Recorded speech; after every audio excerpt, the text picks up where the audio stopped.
Hello everyone, welcome back to the pharmacology series.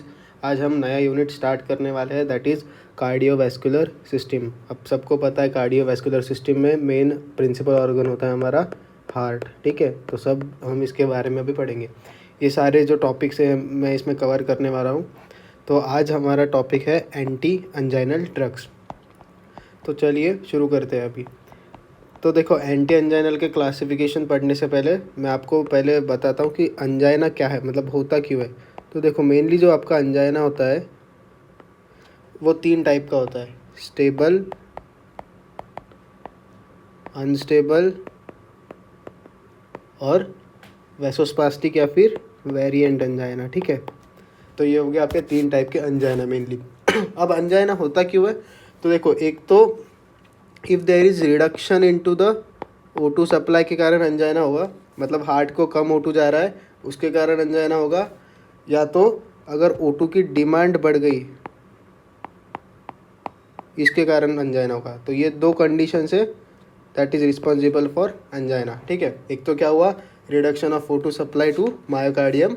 तो ये क्यों होगा, अगर कोरोनरी आर्टरी में ब्लॉक है इसलिए reduction of O2 supply to myocardium, या तो increase in the O2 demand by myocardium.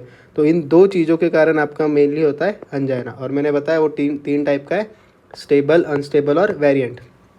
तो ठीक है, अब जो ये स्टेबल अंजाइना है ना, तो स्टेबल अंजाइना में क्या होता है, मेनली आपका जो चेस्ट पेन होता है it occurs only on exertion.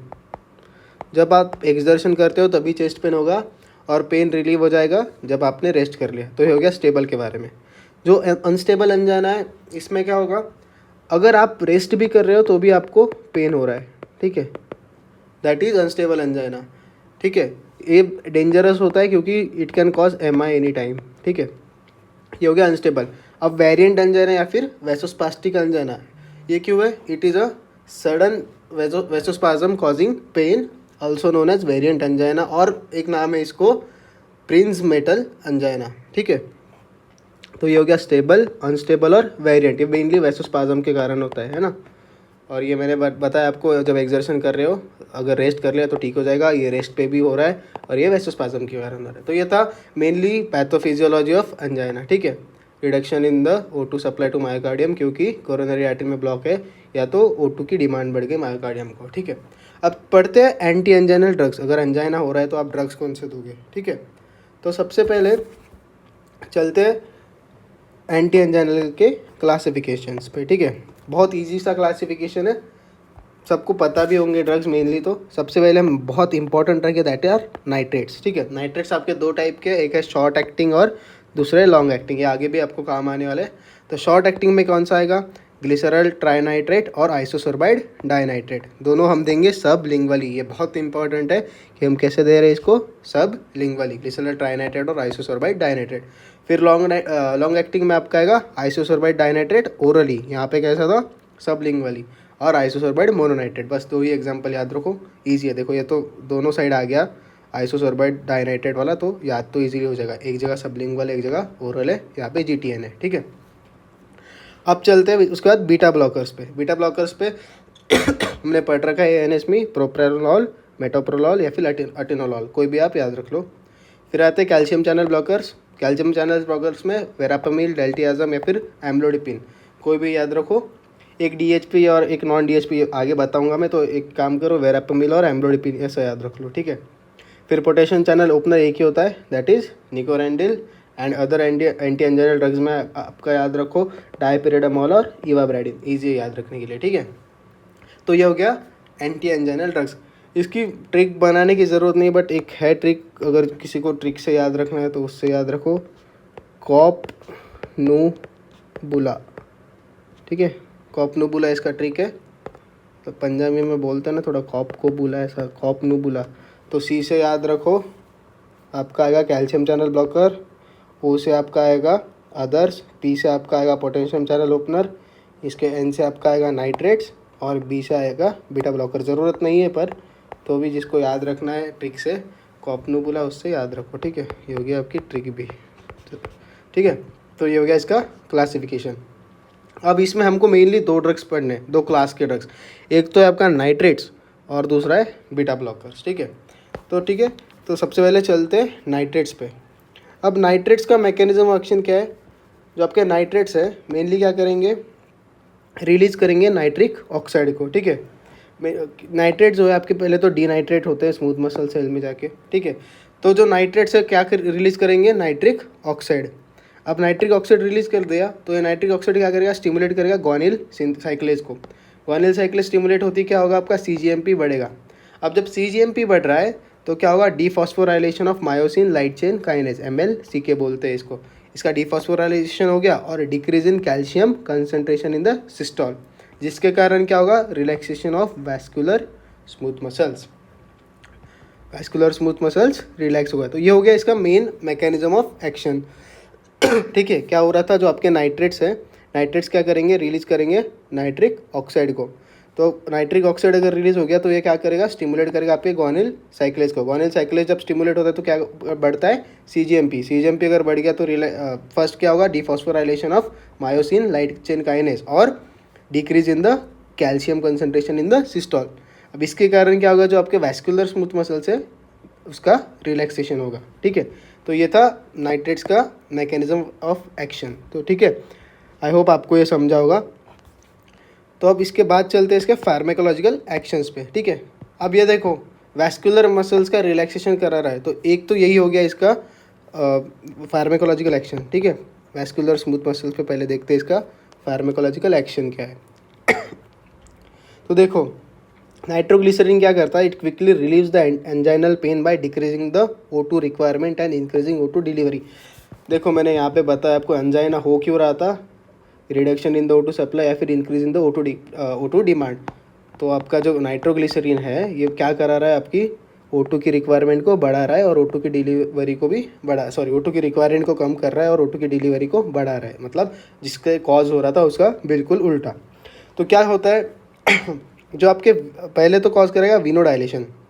कैसे होगा, सबसे पहले होगी आपकी पेरिफेरल पूलिंग होगी ब्लड की, जिसके कारण क्या होगा, it will cause decrease in the Venus return, it will cause decrease in the preload. फिर उसके कारण क्या होगा, it will cause decrease in the left and right ventricular end diastolic volume which will reduce the cardiac workload. अगर reduce हो गया तो mainly आपका O2 का रिक्वायरमेंट कम हो गया और O2 की डिमांड कम हो गई, जिसके कारण अंजाइना रिलीव हो गया, ठीक है। बहुत ईजी है।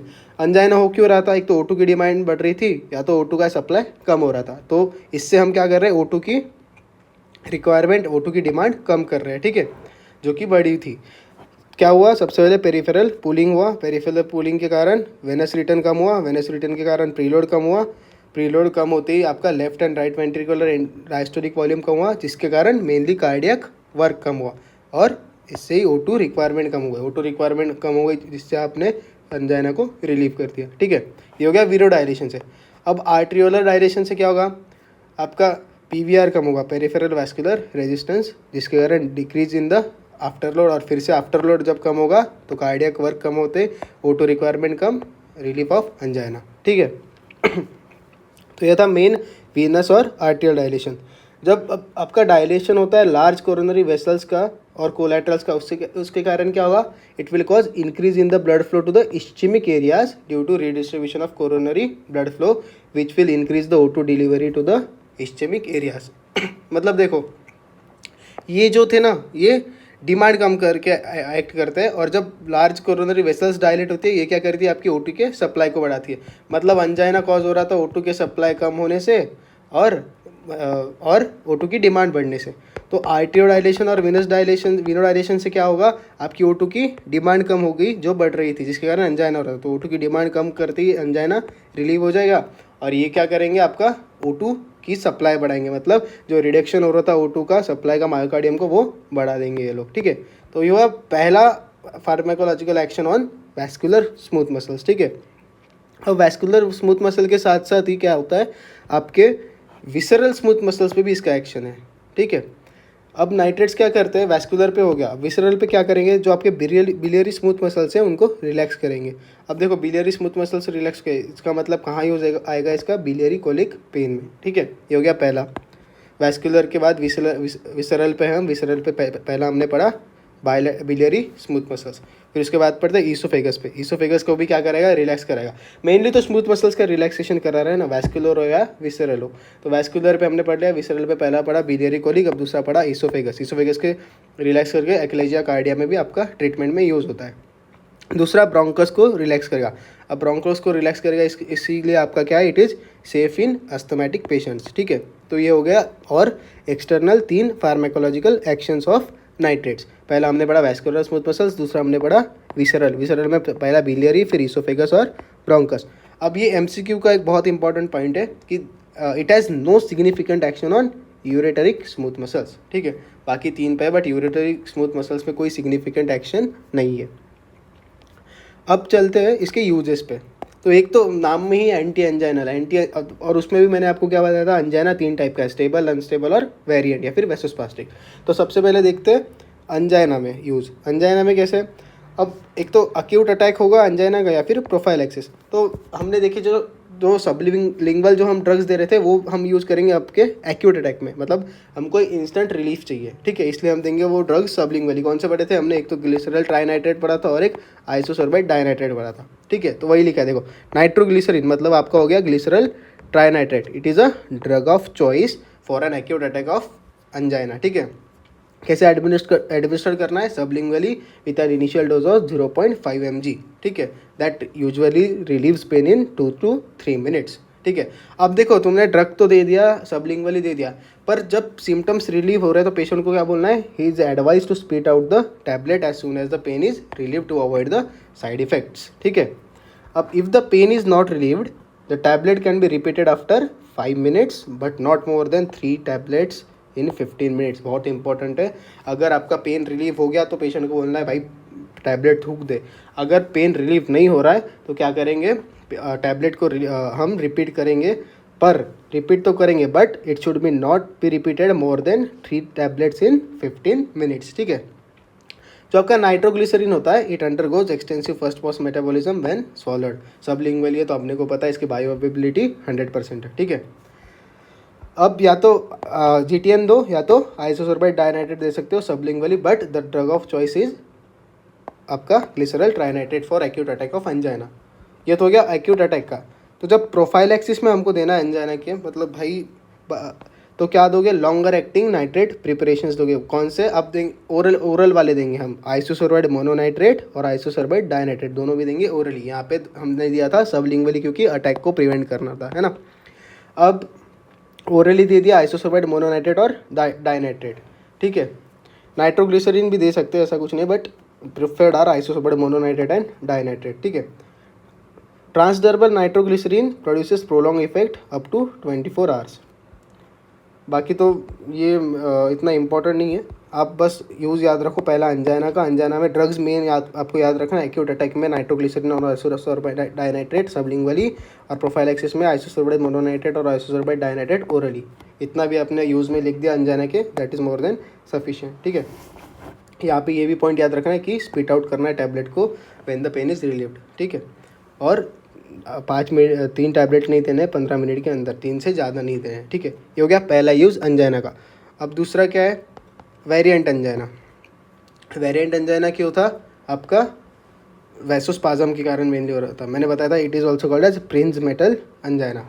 It is due to coronary vasospasm. Episodes of coronary vasospasm are treated with nitrates for prophylaxis. ठीक है, ये हो गया वेरिएंट अंजाइना में दूसरा यूज़। अब तीसरा यूज़ क्या है, अनस्टेबल अंजाइना। 3 टाइप के अंजाइना पड़े थे। अब अनस्टेबल में आपको याद रखना है, we give the combination of all this drugs. ठीक है, it requires treatment with multiple drugs. तो मल्टीपल ड्रग्स में पहला हम पढ़ क्या रहे हैं, नाइट्रेट्स। तो सबसे पहले दिया हमने नाइट्रेट्स। कौन सा दिया, GTN मतलब नाइट्रोग्लिसरीन, दैट इज सबलिंगुअली। फिर हमने दिया एंटीप्लेटलेट्स रख देंगे, जब मैं ब्लड पढ़ाऊंगा तब आपको एंटीप्लेटलेट्स अच्छे से आ जाएंगे। हमको पता है लो डोज एस्पिरिन जो होता है, it is a at low dose aspirin acts as anti platelet agent. तो एस्पिरिन दो, क्लोपिडोग्रेल दो, प्रासोग्रेल दो, इनमें से कोई भी दो, या फिर ग्लाइकोप्रोटीन 2B3 रिसेप्टर एंटागोनिस्ट कोई भी दे सकते हो एज एंटी प्लेटलेट। नाइट्रेट दे दिया, एंटी प्लेटलेट दे दिया। फिर एंटी कोआगुलेंट, ये भी आपके ब्लड चैप्टर में आएगा। दोनों ब्लड चैप्टर जब हम पढ़ेंगे तब आपको अच्छे से समझ में आएगा। एंटी कोआगुलेंट्स आपका लो मोलिकुलर वेट हिपैरिन या फिर अनफ्रैक्शन हिपैरिन, आप कोई भी दे सकते हो। ठीक है, फिर हमने दिए बीटा ब्लॉकर्स। बीटा ब्लॉकर्स कौन से थे, अटीनोलॉर या फिर मेटोप्रोलॉर। फिर देते हैं कैल्शियम चैनल ब्लॉकर्स, ये तो हमने एएनएस में पढ़ा, ये हम इस चैप्टर में पढ़ेंगे, ठीक है। Amlodipine, nifedipine, diltiazem, verapamil are used as calcium channel blockers. या फिर स्टैटिन्स भी यूज़ करते हैं, they have been shown to improve outcome in unstable angina. तो कौन से ड्रग्स का हमने कॉम्बिनेशन पढ़ा, देयर आर टोटल 6 ड्रग्स। सबसे पहले तो हम पढ़ रहे हैं नाइट्रेट्स, वो लिख दो, फिर ब्लड में आने वाले 2 एंटीकोगुलेंट्स और एंटीप्लेटलेट्स, फिर calcium channel blockers, beta blockers, 2 blockers है देखो, और स्टैटिन्स। ऐसे याद रखो, सबसे पहले याद रखो नाइट्रेट्स, नाइट्रेट्स के बाद याद रखो 2 ब्लड वाले ड्रग्स, एंटी प्लेटलेट्स और एंटी कोगुलेंट्स, फिर याद रखो 2 ब्लॉकर देने हैं, कैल्शियम चैनल ब्लॉकर और बीटा ब्लॉकर, और लास्ट में स्टैटिन्स, ठीक है। तो ये हो गया अनस्टेबल एंजाइना के बारे में। और कहाँ यूज़ होता है आपका nitrate, it is used in MI for management of acute MI. IV infusion of nitroglycerin is useful for persistent or recurrent ischemic pain and treatment of left ventricular failure, ठीक है। It should be avoided if there is a hypotension and patients who received sildenafil, ठीक है। Next use क्या है आपका, congestive cardiac failure. फिर उसके बाद कहाँ यूज़ करते हो, हाइपरटेंसिव इमरजेंसी में। देन बिलियरी कोलिक में हमने पढ़ा कि आपका नाइट्रेट्स यूज़ होता है। फिर हमने पढ़ा साइनाइड पॉइजनिंग में भी, in cyanide poisoning the oxygen carrying capacity of the blood is not affected. Cyanide inhibit करता है साइटोक्रोम ऑक्सीडेज को एंड मेनली प्रिवेंट करता है आपके एंजाइना को, ठीक है। तो ये हो गया आपका यूजेस ऑफ नाइट्रेट्स, ठीक है। अब उसके बाद चलते हैं इनके एडीआर पे। तो एडीआर क्या है, सबसे पहला तो ये याद रखो थ्रोम्बिंग हेडेक होता है, ठीक है। उसके बाद postural hypotension with reflex tachycardia, then it can also cause development of tolerance.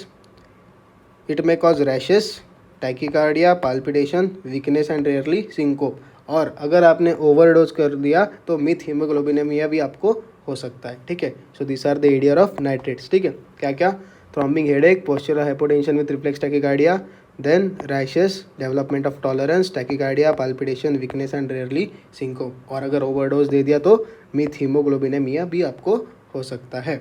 So this was all about nitrates. अब देखो नाइट्रेट्स के बाद आते हैं ब्लॉकर्स पे, कौन से, beta blockers. Beta blockers mainly कैसे एक्ट करेंगे, हमको पता है बीटा रिसेप्टर्स कहाँ कहाँ प्रेजेंट होते हैं। बीटा 1 कहाँ होता है आपका, हार्ट और किडनी पे, ठीक है। तो मैंने पहले ही बताया था कार्डियोवैस्कुलर सिस्टम में आपका प्रिंसिपल ऑर्गन कौन सा है, हार्ट। तो अब पढ़ते हैं बीटा ब्लॉकर। बीटा ब्लॉकर कौन से आपके पास, प्रोप्रानोल, मेटाप्रोनोल, एटिनोल, टिमोलॉल। तो ये क्या करेंगे, बीटा 1 रिसेप्टर को जाके ब्लॉक करेंगे आपके, जो कि प्रेजेंट होते हैं हार्ट पे।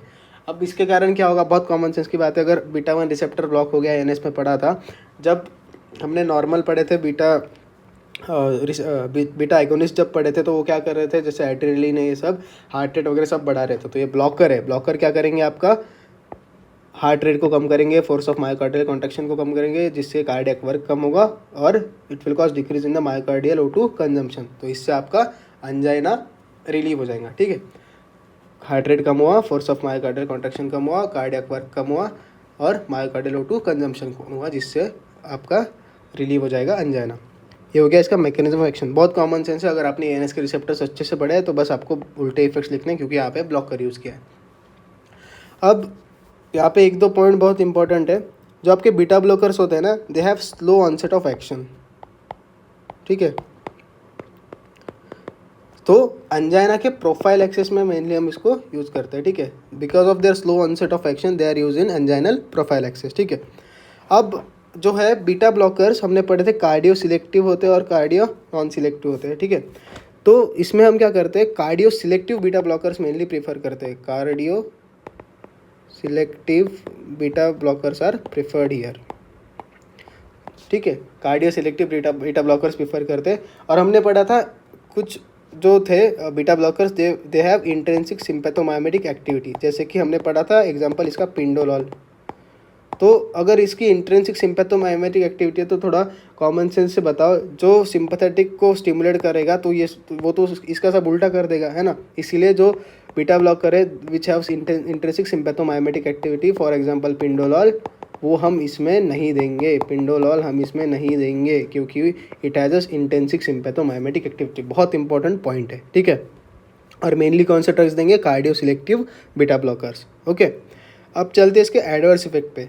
एडवर्स इफेक्ट क्या है, bradycardia, heart block, bronchospasm, increasing the left ventricular end diastolic volume and arrhythmias. This are all the adverse drug reactions of beta blockers, है ना। हार्ट रेट ज़्यादा कम हो गया तो ब्रैडिकार्डिया हो गया, हार्ट ब्लॉक हो गया, ब्रोंकोस्पाज्म हो गया, फिर left increase in left ventricular end diastolic volume and arrhythmias, this are all the adverse reaction of beta blockers, है ना। फिर कॉन्ट्राइंडिकेटेड कहाँ है, वेरिएंट अंजाइना में, ठीक है। ये हो गया इसका बीटा ब्लॉकर्स के बारे में सब।